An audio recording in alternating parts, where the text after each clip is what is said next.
Good afternoon, everyone. It's Vishnomics welcoming you to the revision of Indian economic development. It's a catch-up session where you can revise whatever you have learned up till now. Now, see, children, we know that our exams are uncertain. It may happen or not, we are not aware, but there is no harm in learning more. And the conceptual knowledge of the economics is required for your further studies. So on that note, I welcome you on the series of this revision of the Indian economic development. And let's have an overview what we are going to do in this series. So today's session will be focusing on chapter 1 on Indian economic development. So without any further delay, let's hit the session. Let's begin.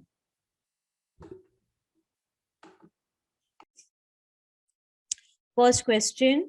So this is basically this chapter 1 for Indian economy at the eve of independence. So Phillips will be doing first. Railway fostered of dash of Indian agriculture.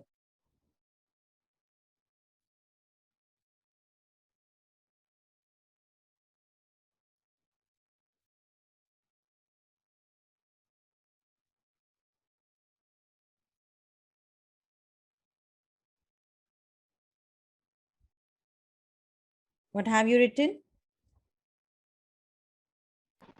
Commercialization. Excellent.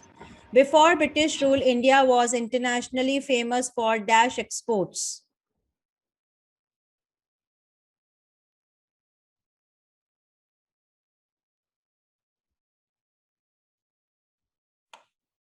Let me see your chats. Handicrafts, excellent. Dash was the primary motive behind systematically de-industrializing India.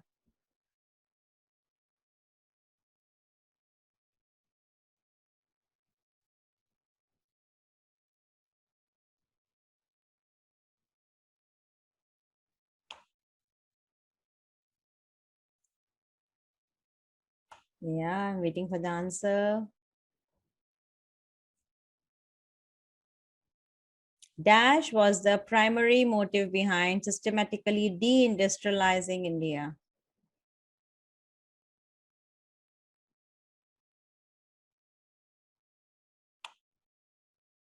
To get raw material and market for excellent. So to convert India into mere exporter of raw material and importer of finished goods. Excellent.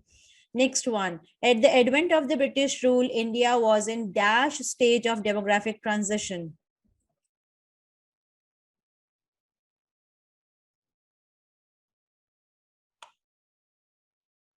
Second stage. Sure.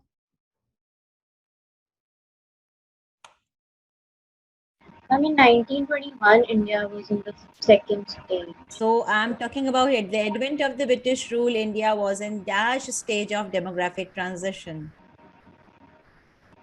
जब Britishers थे country में तो ma'am first stage हो. Right. So the answers are right there. Yes, it was the first stage. So these are the answers. Okay. Now, next one. The first census was taken in dash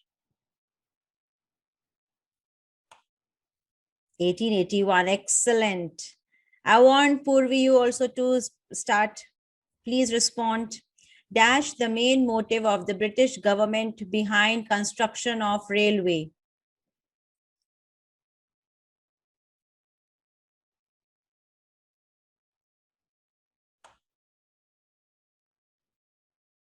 Think and then answer.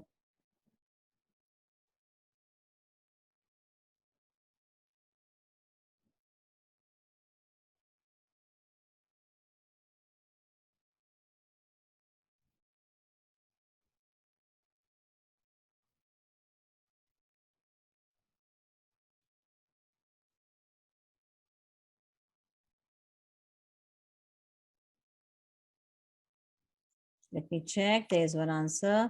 Mobilization of army and gather raw material.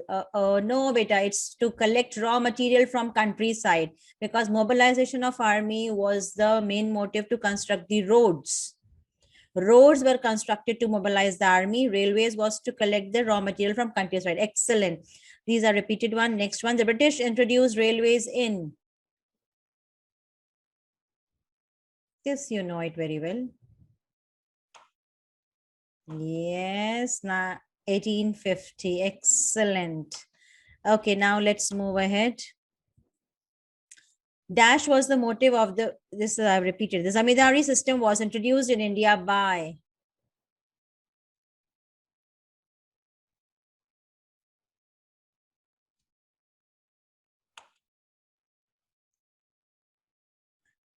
Britishers. Okay, you can write Britishers. Dash was the scholar who estimated India's per capita income during colonial rule. This, you know, a smile on your face. V.K.R.V. Rao. Uh, okay. So Dash and Dash industries were adversely affected due to partition of the country in 1947.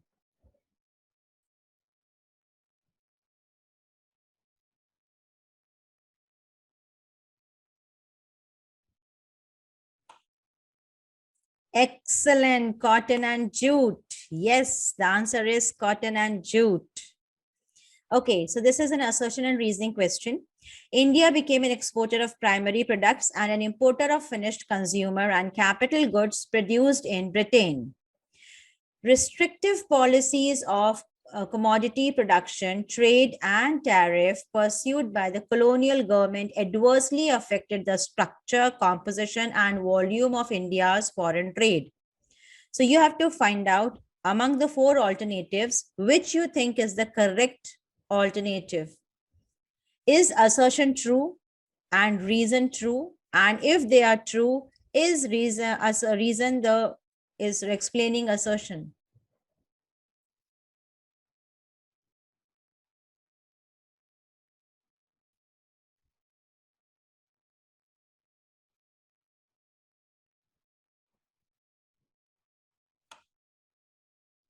A. According to you, some okay, you are saying A. What about you, Purvi? What about you?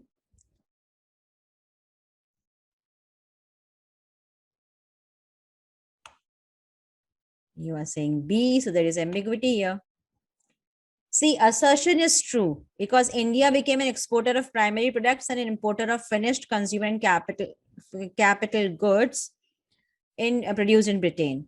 And moreover, the reason says restrictive policy of commodity production, trade, and tariff pursued by the colonial government adversely affected the structural composition and volume of India's foreign trade. So, yes, A is also true, and reason both are true. So, the answer is A. Next one. India experienced trade surplus during British rule. Reason is British used the trade surplus to finance their administrative expenses in India. Now give me the alternatives. Which one is correct?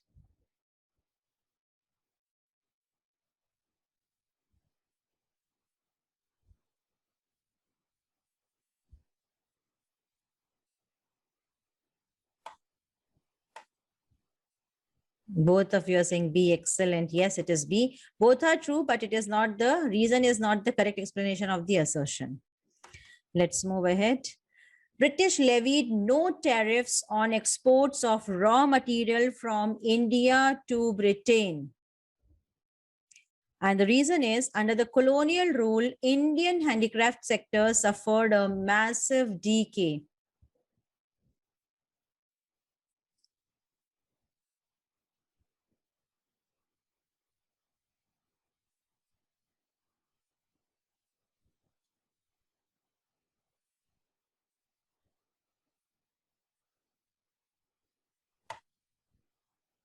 Okay, so I've got one response. I'm waiting for the other response.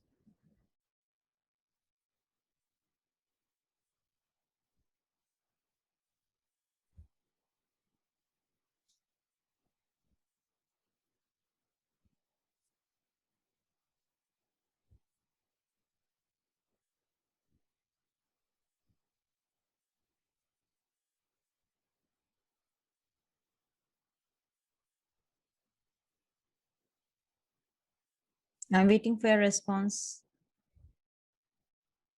Think and then respond. Ma'am, 40 is also 70. Hmm? Ma'am, 40 is also 70. Both are true? Yes, it's true. But then is the reason correct explanation of A? British did not levy any export on raw material, but it does not say anything about that this was the reason for the massive decay of handicraft industry. So yes, B. It is not the correct explanation. Now let's move to the match the following. These are the four. Zamindari system of land revenue. Which one of column B is suitable to this?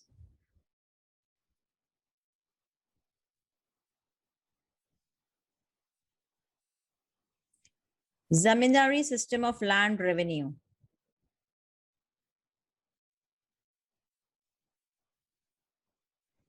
Okay.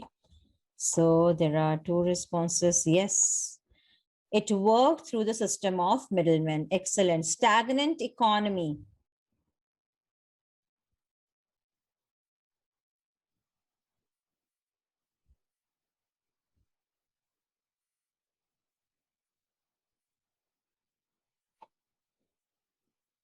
Okay. So here I have an ambiguity. Acha, both of you are saying 4. One is saying, okay, you changed your answer, Nanika.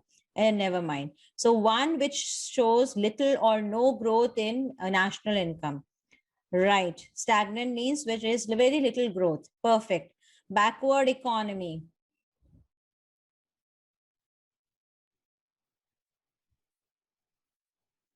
Obviously, it is going to be the first one. One in which per capita income is very low. Excellent. Occupational structure is the left one, last one. The distribution of the working population across different sectors of the economy. So yes, almost all correct. Okay, now they are true and false. Think and then respond. Land holdings on the eve of independence were fragmented. True or false?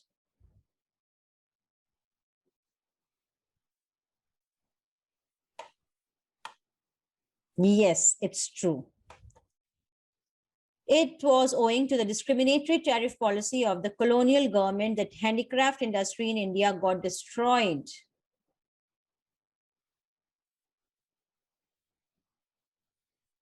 One response, yes. It should be very fast. Easy one. It's true. Absolutely, it's true. Per capita income refers to the income per head of the total workforce of the country. Per capita income refers to the income per head of the total workforce of the country.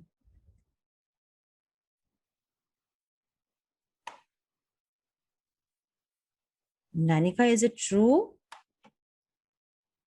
How come it's true?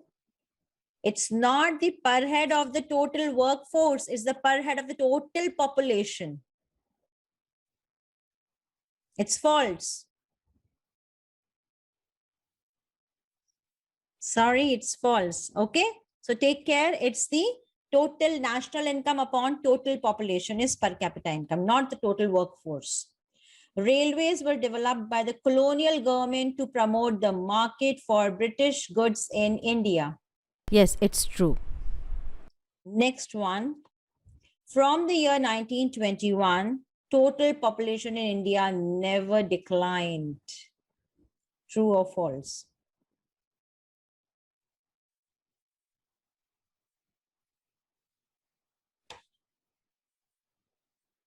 False. It false. It's true. It has never declined. It has kept on rising. 1921 is a year of great divide. Before 1921, there was inconsistency in population, but after 1921, there is a continuous rise in population. So please read it carefully before responding. Okay. Infant mortality rate refers to the death rate of children below the age of 2 years per 1,000 live births.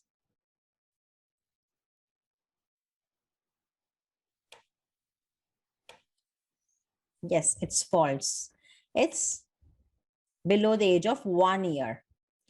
Muslin is a type of cotton textile which has its origin in Bengal.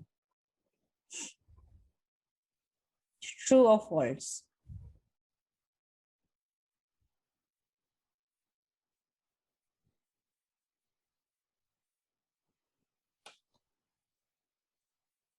True. Yes, it's true.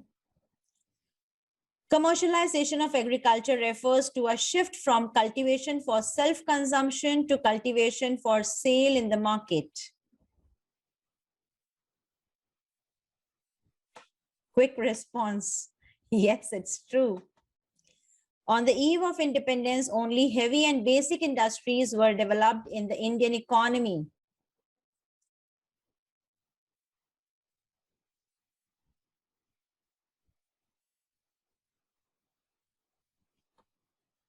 False. Yes. There was no industries as such. Hardly one heavy and basic industry was developed. Otherwise, the rest were paper, sugar, cement, etc. During British period, India was treated as a colony, supply raw material to the British industries.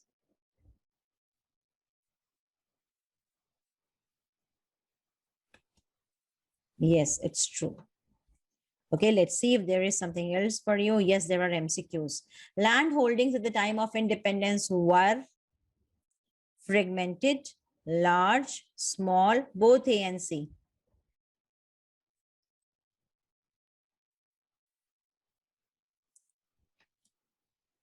Yes, it's both A and C. Farming, which focuses on basic needs of the family, is called stagnant farming, subsistence farming, commercial farming, none of the above. Quick response, yes, it is. It is subsistence farming. Decay of handicrafts was caused by British tariff policy, competition from machine-made products, change in the pattern of demand, all of these. Yeah, quick response for this also. Yes, it is D, all of these. So these are the pointers which you can elaborate when it is asked about the decay of handicraft industries, even in the long answer.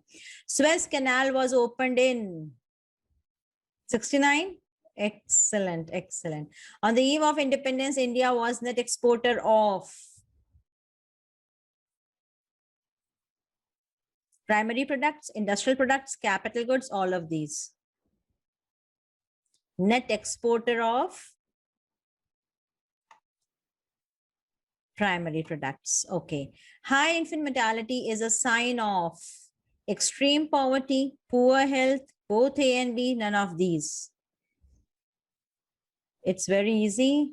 It's actually both A and B, right? Perfect. C option. Okay, next one. Gender bias in the society on eve of independence was indicated by